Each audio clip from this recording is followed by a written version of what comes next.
Mario Rivadulla presenta Teledebate con Ramón Reyes y Alex Jiménez. Informativo, orientador, veraz. Muy buenas noches, sean todos bienvenidos a Teledebate y Noticias 16. Recuerden que, como siempre, estamos llegando a toda la teleaudiencia a través de este canal y los canales 16 de Tricón, 17 de Wintelecom, 18 de Claro y una amplia red de 35 telecables en el interior del país. Además pueden dar seguimiento a Teledebate a través de YouTube, de Twitter y de Facebook. El pensamiento de este día: la vida es demasiado corta para que la convirtamos en mezquina. ¿Qué ocurrió este día en el año 1970? Un día como hoy, el general Charles de Gaulle fallece en la pequeña ciudad de Colombey-les-Églises, donde vivía retirado.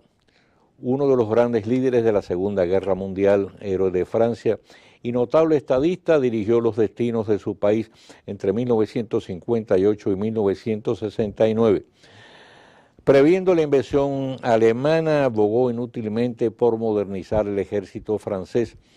A la caída de Francia, marchó a Inglaterra, donde estableció y organizó el ejército de franceses libres, después de una cautivadora audición radial que dio la vuelta al mundo, donde pronunció su famosa frase: Francia ha perdido una batalla, pero Francia no ha perdido la guerra. Junto con sus tropas fue el primero a entrar en París liberado, marchando a pies hasta la Catedral de Notre Dame, desafiando el riesgo de francotiradores alemanes que aún permanecían en la ciudad. Fue inspirador del gaullismo, promovió la reconciliación franco-germana, influyó de manera notable en la construcción de la Unión Europea. Terminó el conflicto con Argelia, otorgándole la independencia. Criticó a los Estados Unidos por su intervención en el conflicto de Vietnam. No obstante ser un firme opositor del comunismo, estableció relaciones con China continental y viajó a la Unión Soviética. Durante su mandato sufrió 26 atentados, saliendo indemne de todos. Había nacido en la ciudad de Lille el 22 de noviembre de 1890 y al fallecer tenía 79 años, una de las grandes figuras del pasado siglo y de la historia. Y tirando a fondo, pues que Blas Peralta, tal como sostiene la Fiscalía, dispone de una fortuna superior a 1.000 millones de pesos, no debiera extrañar a nadie. Los líderes del transporte público son todo gente muy adinerada, aunque distan de codearse con la llamada clase alta de nuestra sociedad, pese a que en algunos casos son más ricos que muchos de aquellos. Sin embargo, luce que ni con ese gran potencial de recursos, ni con todo el oro del mundo, va a poder doblegar el firme propósito de la fiscal Jenny Berenice Reynoso de que no quede impune el asesinato del ex rector de la UAS, Mateo Aquino Febrillet. Por más esfuerzo que haga y más atajos que busquen sus abogados, todo apunta a que Peralta no podrá evadir la larga condena que le fue impuesta. Su caso realmente luce feo para la foto. Independientemente de la razón o sin razón de sus alegatos, es justo reconocer la demostración de responsabilidad del doctor Roberto Rosario Márquez al dar la cara y salir al frente para informar que está en disposición de responder a cualquier cuestionamiento relacionado con su gestión al frente de la anterior Junta Central Electoral. Esa actitud marca una buena diferencia con aquellos otros funcionarios y exfuncionarios que, por el contrario, se hacen los desentendidos frente a cualquier imputación o cuestionamiento que se haga en su desempeño o a su paso por cualquier cargo en la administración pública. Rosario Márquez cinta a que todos aquellos que tengan algún cargo contra él o que ponga en tela de juicio su actuación, lo dé a conocer públicamente.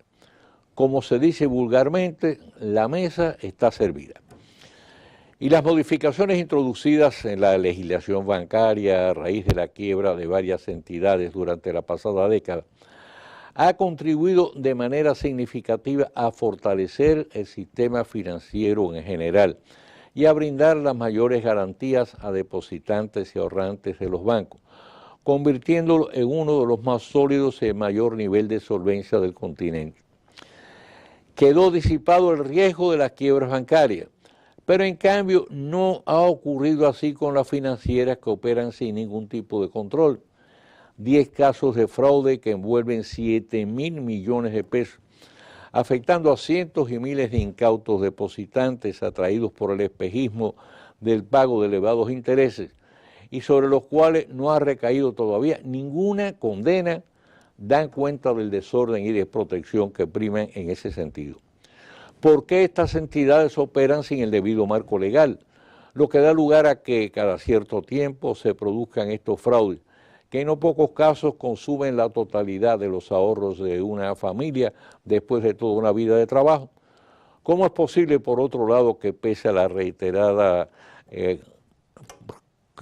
repetición de estos casos, mucha gente, inclusive de buen nivel educativo y capacidad de razonamiento, siga cayendo en el mismo gancho?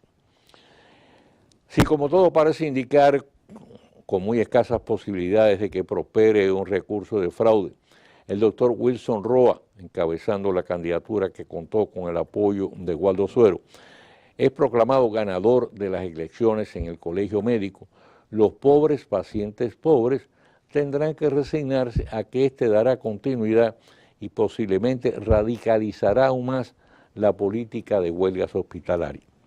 Esto salvo que por fin se restablezca el diálogo para tratar de zanjar diferencias, tal como figura en el compromiso que previamente habían suscrito el Colegio y el Ministerio de Salud Pública, a fin de no afectar los servicios a los pacientes, que a fin de cuentas es la principal misión de médicos y autoridades.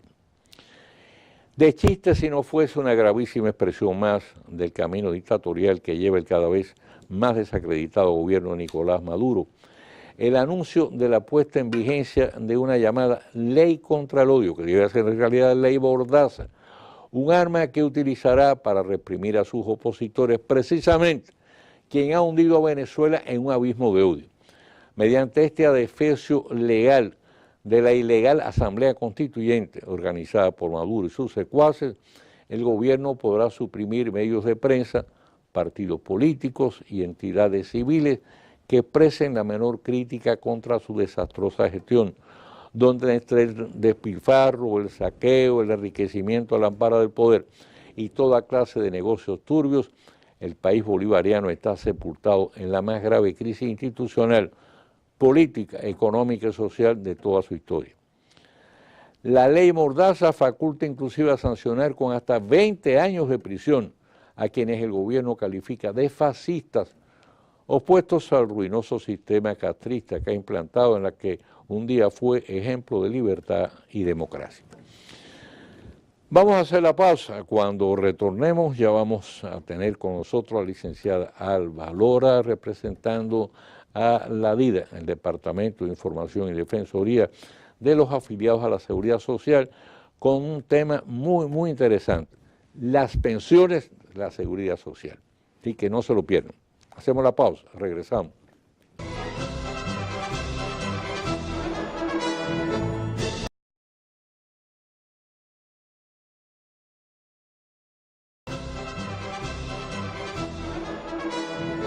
El problema es, yo no entiendo cómo es posible. Ya, nos avisan. Bueno, pues, señores, recuerden que como todos los jueves, el jueves de la Seguridad Social, con nosotros tenemos a la licenciada Alba Lora, pues el tema que vamos a desarrollar es el tema de las pensiones. Bienvenida, Alba. Explícanos un poquito cómo es el tema este de las pensiones. Sí, las pensiones, tenemos, tres leyes, aparte de que muchas instituciones públicas tienen sus propios sistemas de pensión. Tenemos la ley 379, que es la ley que había antes para empleados públicos, la ley que esa la rige el Ministerio de Hacienda, la Dirección General de Pensiones y Jubilaciones, que está para empleados públicos, la ley 1896, que es la ley que todavía está vigente, aunque haya entrado en vigencia la ley 8701, porque la ley 8701 los derechos adquiridos no se pierden. Mucha gente que trabajó en instituciones privadas, que era la gente que trabajó y cotizó al Seguro Social, al IDSS, pero en esta ley había un parámetro, que es que esta ley solamente cotizaban las personas hasta el salario mínimo, o sea, el que ganaba más del salario mínimo que hubiera en ese momento.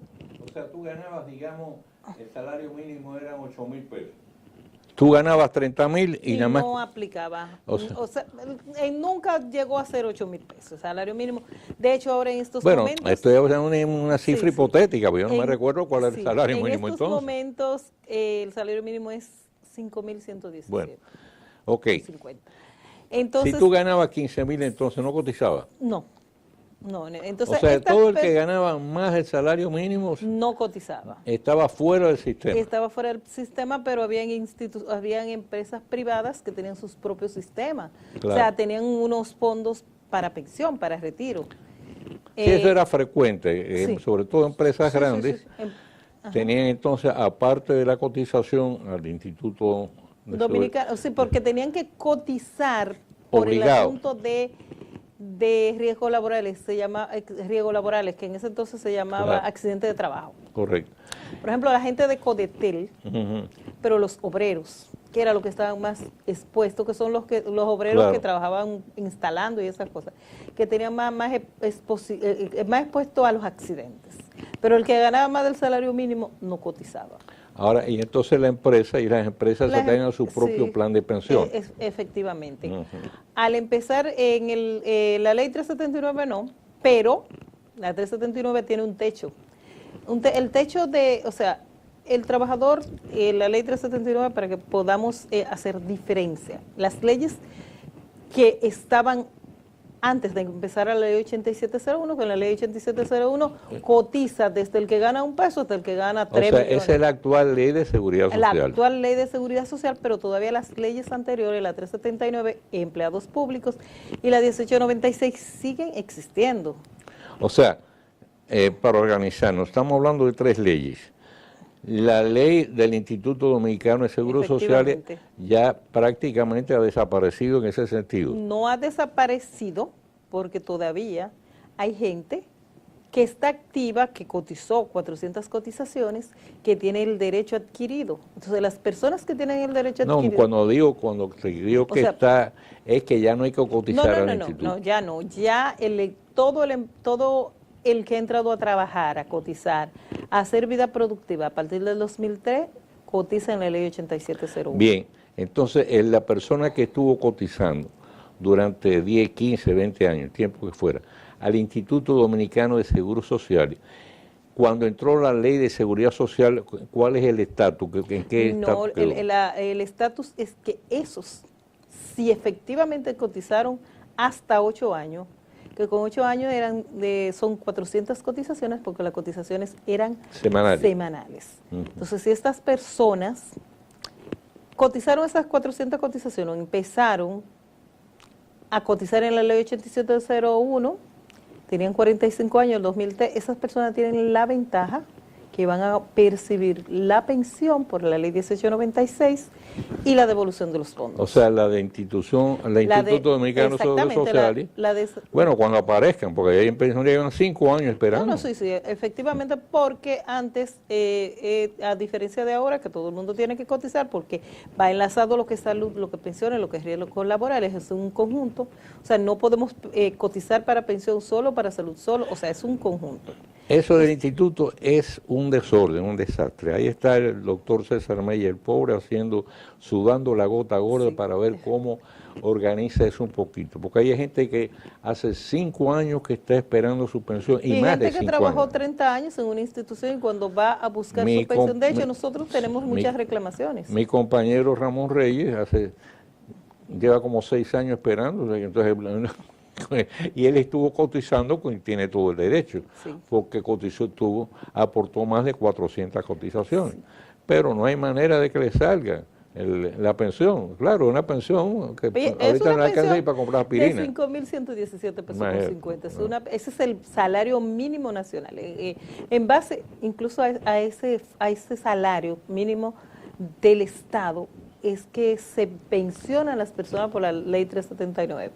O sea, la ley 379, una persona que gane 100.000, 80, 70, el techo, o sea, no puede sobrepasar, aunque en pensiones especiales es otra cosa, no puede pasar de 40.000 y algo, 40.000 y pico de pesos. Esa otra ley, ¿cuál es? La de los empleados públicos. La de los empleados públicos. O sea, el empleado público, sin importar lo que gane, el máximo que puede aspirar es una pensión de 40.000 pesos. 8 salarios mínimos de 5.117 pesos. O sea, eso es lo que contempla la ley 379. Entonces, esta ley pensiona, o sea, mínimo 20 años. Si usted tiene 19 años y 11 meses, no le dan la pensión. Nosotros hemos peleado. 29 años y 11 meses. 19 años y 11 meses, no tiene 20 años. Hemos recibido muchas devoluciones. Tiene que esperar a los 20 años. Incluso por 15 días. Nosotros hemos logrado, como institución, hemos logrado pelear, porque no se justifica. Pero usted sabe lo que es estar cotizando 19 años y entonces que por 15 días usted no pueda cobrar su pensión. Efectivamente. Nosotros, la vida, hemos logrado. Una vez yo atendí a una persona que le faltaban 15 días para completar 20 años. Y le devolvieron la pensión. Nosotros la peleamos porque esa es nuestra responsabilidad. Peleamos la pensión. ¿Eso es abuso? O sea, no es justo. Eso es un robo. Le están robando el dinero que ha cotizado durante casi 20 años, por 15 días. Bueno, la ley 379, otra particularidad, a diferencia de la ley 8701, que no contempla pensión por sobrevivencia.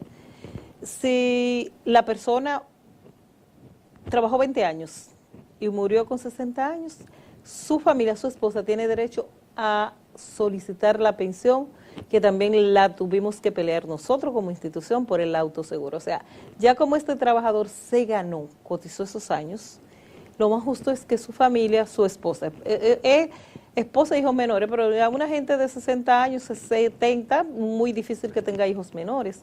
Entonces, a la esposa le corresponde la pensión, no por sobrevivencia, sino por derecho adquirido, porque esta ley tampoco contempla pensión por sobrevivencia. Espera un momentico ahí.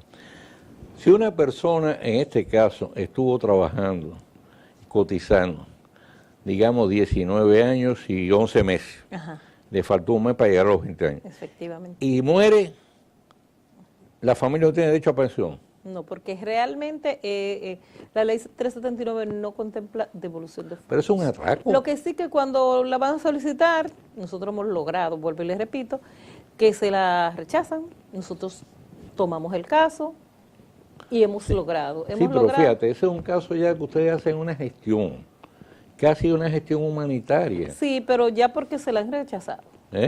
Porque se la han rechazado, le han devuelto la pensión. Pero la ley sigue siendo la misma. Sigue siendo la misma, sí. Pero señores, eso yo no lo concibo. El Estado está para proteger a los ciudadanos, no para despojarlos. Usted sabe lo que es eso. Que a usted le falten 15 días para cumplir los 20 años y usted pierda completamente el derecho a pensión. Mire, yo me voy arrastrando por la calle hasta cumplir los 15 días. Así que los empleados públicos pongan mucha atención. Sí, los empleados... Cuenten bien 20 años, porque si no pierden el derecho. No, y a veces los empleados... Y a nadie se le ha ocurrido tratar de modificar esa ley tan injusta. No, porque ya esa ley se va, con el tiempo ya va a desaparecer, porque ya con la creación de la 8701, que esta sí tiene pensión por sobrevivencia, tiene devolución de fondos. O sea, por ejemplo, si una persona fallece joven, menos de 60 años, y cotizó en la ley 379, tampoco tiene derecho. O sea, no tiene derecho su familiar ni a pensión por sobrevivencia ni a devolución de fondos, porque esta ley no lo contempla. Se supone que el Estado tiene que combatir la pobreza, pero en esta forma lo que hace es empobrecer, porque imagínate tú, la pobre viuda, a lo mejor después no tiene recursos para sobrevivir, Claro, se quedó en el aire. Sí, porque si el que proveía el sustento de la familia fallece, entonces por eso es que la Tú ley dices que con el tiempo va a desaparecer. va a desaparecer porque ya todos Sí, pero mientras los nuevos, transcurre el tiempo, ¿cuántos casos se van a sí, producir de esa muchos naturaleza? casos, efectivamente muchos casos porque nosotros somos Entonces que yo los no entiendo manejamos. por qué a nadie se le ha ocurrido en este caso salir en defensa de esa pobre gente y plantear la La DIDA modificación de la está ley. en defensa de esa gente, pero la modificación, como ya empezamos con la ley 8701 y todo el que ha empezado a trabajar del 2003 para adelante está cotizando la ley 8701, que esta ley sí contempla pensión por sobrevivencia, devolución de fondos, o sea, si el trabajador trabajó y en el momento de fallecer, a pesar de que teníamos 2 años para que la persona, los familiares en la ley 8701, vamos a diferenciar, donde hay pensión por sobrevivencia, hay pensión por discapacidad, sobrevivencia. O sea, si este empleado que cotiza a la ley 8701, si se enferma, tiene la ventaja que tiene el derecho a una pensión por discapacidad. Sigue cotizando porque las pensiones por discapacidad son hasta los 65 años. Logramos modificar el contrato póliza, antes era solamente 2 años para solicitar pensión por discapacidad y pensión por sobrevivencia. Ya hemos logrado que en vez de 2 años, porque a veces hay, por desconocimiento la gente no sabe, a veces llama gente de personas que hace 10 años falleció, que sí tenía derecho a una pensión, derecho a una devolución de fondos y por desconocimiento, por no saber, porque la gente lamentablemente en este país no le gusta. Estos programas son muy importantes porque somos muy informativos, pero a la gente le gusta más ver la pelota y ver algunas cosas. Y estas cosas que... Y no se preocupa de esos temas, no es que cuando tienen el agua al cuello. A veces nos llaman personas y nos dicen que para saber su seguro de salud, porque es el día a día, lo de pensión y lo de sobrevivencia y lo de riesgo laboral es eventual, no es como la salud, que es día a día. Pero Alba, vamos a hacer una pausa para seguir hablando del tema.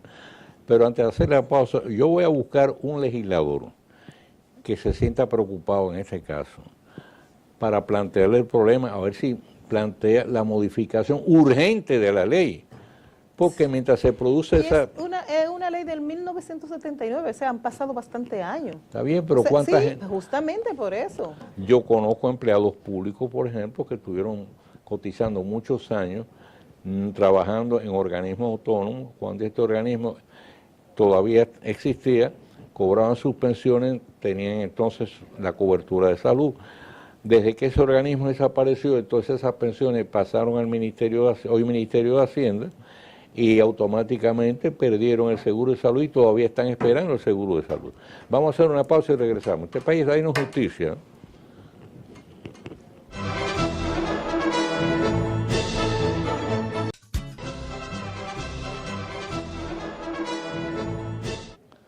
Bien, volvamos con Alba Lora y este importantísimo tema de las 3 leyes de pensiones que estaba tratando. Sí. Bien, ya trataste la ley, en este caso que regía las pensiones del Instituto Dominicano de Seguro Social, la ley que rige las pensiones de los empleados públicos, y entonces estamos ahora en la seguridad social. Vamos a hablar sobre la ley 8701 que crea el Sistema Dominicano de Seguridad Social. Que es la que está vigente. Que es la que están vigentes las 3. Sí, pero la que está en el sistema de cotización. Exactamente, es a través de la ley 8701.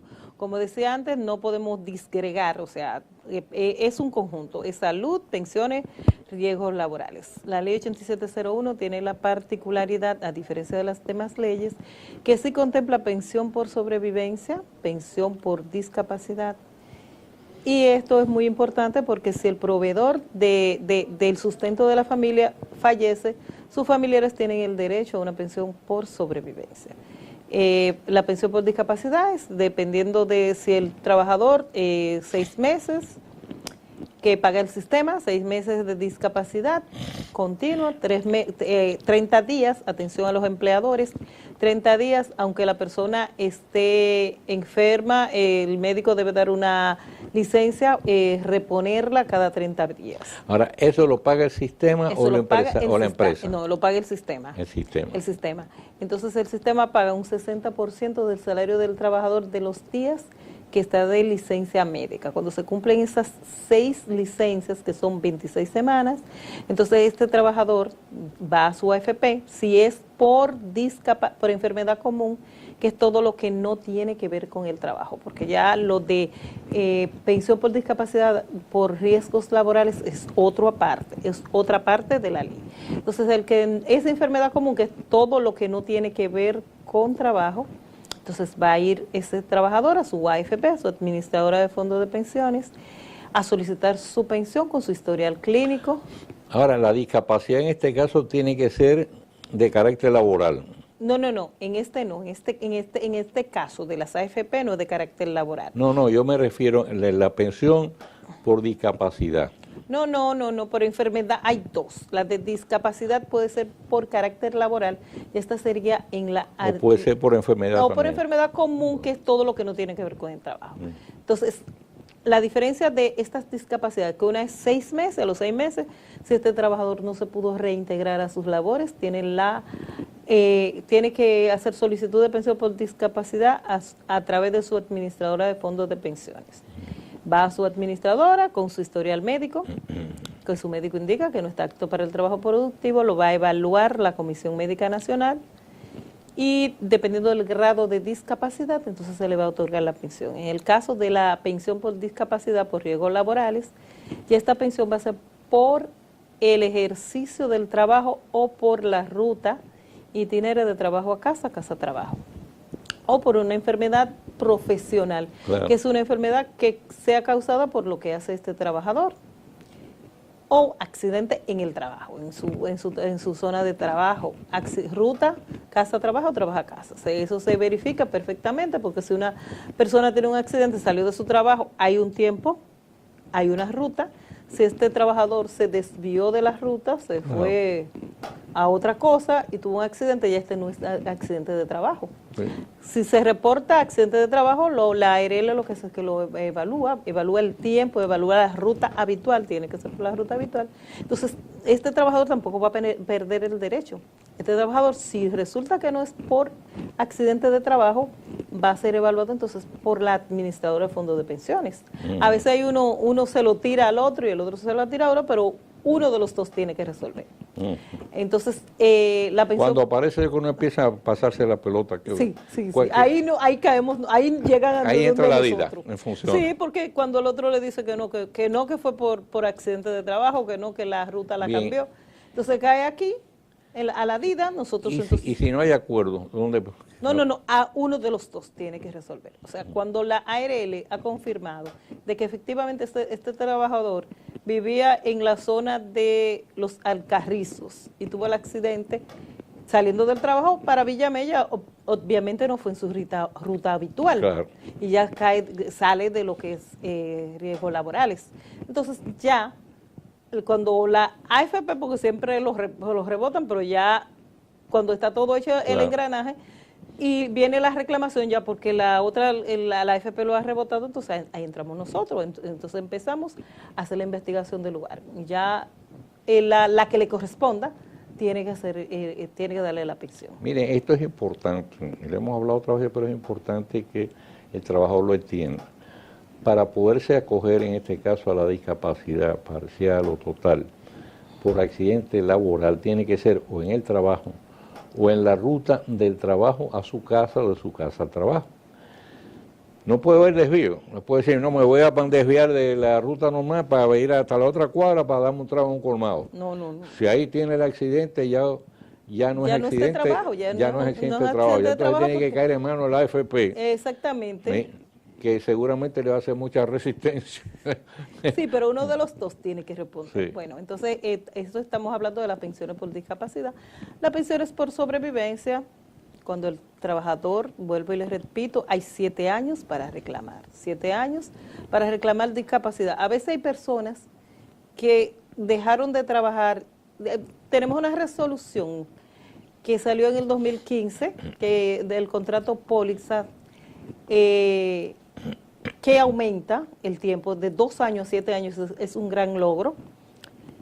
De abril 2015 hacia acá, y la persona dejó de trabajar en el 2016. Dejó de trabajar porque estaba enfermo, no sabía que tenía derecho a hacer una solicitud de pensión porque después de abril 2015 tiene 7 años para reclamar. Cuando nos llaman y verificamos que generalmente son gente que no tienen ni siquiera 40 o 45 años, pero que están discapacitados porque al no saber los derechos que tenían, se enfermaron en el tiempo que estaban trabajando, entonces esta persona no sabe que tiene todo derecho, no está trabajando y como tiene unos fondos en una AFP, lo que llama es para saber o nos visita para saber si pueden devolverle los fondos porque no trabaja, está discapacitado. Cuando verificamos en el tiempo que salió y verificamos que fue después del 2015, le decimos que vaya a su AFP a solicitar la pensión.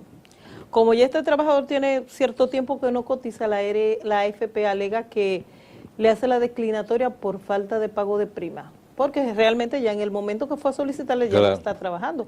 Pero la resolución de la 1379 del 2015, abril 2015, dice que son 7 años para reclamar, entonces ahí llegan esos casos a nuestras oficinas. O sea, 7 años es para reclamar. 7 años. Antes eran 2. Antes eran 2. O sea, a los 2 años usted, por la ignorancia, lo que sea, no reclamaba y pedía su derecho. Sí, igual que para las pensiones por sobrevivencia. Si el paciente, si el afiliado que trabaja falleció a los 2 años, la familia lo que hacía, la AFP en vez de darle la pensión, lo que le devolvía los fondos que tenía. Y ya hay 7 años para eso. Es bueno que las personas sepan que 7 años para reclamar a partir del 2015. O sea, no es que una persona tiene 7 años que no trabaja, que dejó desde el 2014, 2015 de trabajar. Abril 2015, que fue donde se cambió el contrato póliza, se restableció estos tiempos. Entonces, después de abril 2015, las personas es un gran logro, de 2 años a 7 años un gran logro. Entonces, tiene tiempo para solicitar su pensión. Cuando pasaban 2 años, después que falleció el afiliado, ya lo que le correspondía era la devolución de los fondos. Ahora no, ahora cualquier eventualidad después del 2015, que el afiliado haya fallecido, ya no son 2 años, son 7 años. Pueden reclamar pensión. A los 2 años, antes de abril 2015, ya si la persona no sabía, porque las personas siempre más nos enfocamos en el área de salud. En el área de salud, saber cuál es. Hoy llamaba una persona que no quería estar en el seguro que le correspondía, que si ella le podía decir a su empleador que no pagara por ella salud. Y yo le explicaba que es un conjunto y que el empleador tampoco se puede exponer. Por más que un trabajador le diga que no le pague seguridad social, es una exposición porque el trabajador le dice que no me pague, pero si le pasa una eventualidad, va a demandar. Bueno, Alba, pues muy interesante todas estas exposiciones que has hecho sobre las pensiones, y es importante que los afiliados a la Seguridad Social se informen debidamente de cuáles son sus derechos. La mayoría de los trabajadores, o una gran parte de los trabajadores, ignoran totalmente cuáles son sus derechos y en muchas ocasiones lo dejan de ejercer precisamente por esa ignorancia. Porque no están... Sí. Entonces, como siempre, muchas gracias. Para la DIDA es un placer estar aquí cada jueves y como usted sabe, estamos a la orden. El jueves volvemos con la Seguridad Social. Vamos a hacer la pausa y regresamos con el tiro rápido este día.